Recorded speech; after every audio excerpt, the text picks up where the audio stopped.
The Eyes of the Killer Robot by John Bellairs, Chapter 15. Johnny lay still and stared at the sunlight that seeped through a crack in the rough wooden wall. Then he shifted a little, and the springs of the iron cot jangled under him. He groaned, but the sound was faint. A handkerchief had been stuffed into his mouth, and the lower part of his face was wrapped in a tight band of adhesive tape.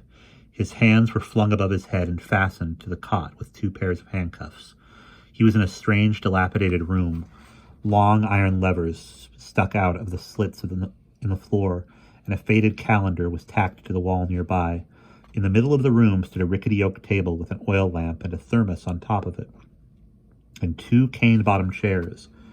The door on the far side of the room opened, and 2 people stepped in, the eye doctor and the gaunt old man named Everestus Sloane. After glancing scornfully at Johnny, the woman walked to the table, pulled out a chair, and sat down. With a sigh, Sloane followed her. When he was seated, he unscrewed the top of the thermos and poured some steaming liquid into the cup-shaped lid. He sipped and then gave the woman a nasty look. For a long time, neither one of them said anything. Finally, Sloane spoke. "I don't care what you say, it will work. I know it will. I've learned a lot in 50 years, and I can control the wretched creature now." The woman laughed harshly. "Let us hope that you do better than you did back then. As I recall, you lost the key and the thing went hog wild and killed 3 people before you found the key and got it under control again." "Yes," put in Sloane bitterly, "and then people blamed the murders on me. They thought the robot was a madman who was living with me, so then I had to tear the creature apart and store it away and leave my lovely home. And yes, the woman said impatiently. "I know all about it. I was up there. I helped you make the robot, remember? And now you're going to use it again to win that silly contest? Wonderful. All I'm saying is this. I would have been happier if you had been able to rescue your new robot from the house before it burned down. It was almost finished, and you had laid spells on it. I have a hunch it would have been better than the old one." "What's done is done," said Sloane bitterly. "I was going to try to save both of them, but I knocked over the oil lamp on my way out. Besides, I knew I had to leave because that runty little man, that professor, was going to call the police.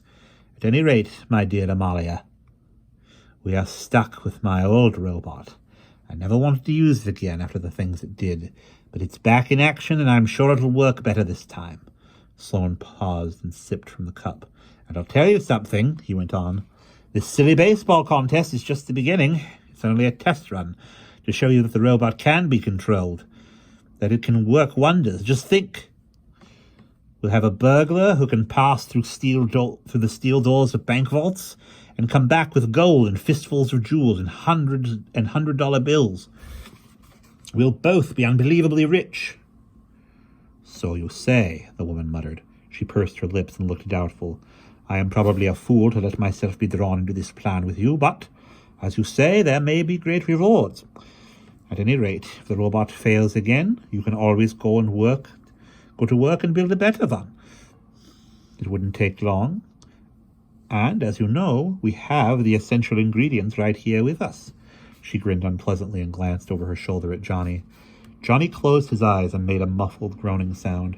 He was sick with fear. It was bad enough knowing that they were going to kill him, but when he thought of the other things they might do, it was much, much worse. He was absolutely sure that they intended to get rid of him. They hadn't said so in so many words, but then they didn't have to. When your kidnappers sat around and talked as if you weren't there, when they made no attempt to disguise themselves, you knew what was going to happen. "I wonder if it will hurt to die," thought Johnny. Maybe they would give him a bigger dose of the stuff they had shot into his arm in the doctor's office. Then he would just go to sleep forever and ever, but he didn't want that. He wanted to fight them. Frantically, Johnny tugged at the handcuffs. He lifted his head from the pillow and made mooing noises. "I think we ought to give the boy something to drink," said Sloane. "He's probably out of his head with thirst."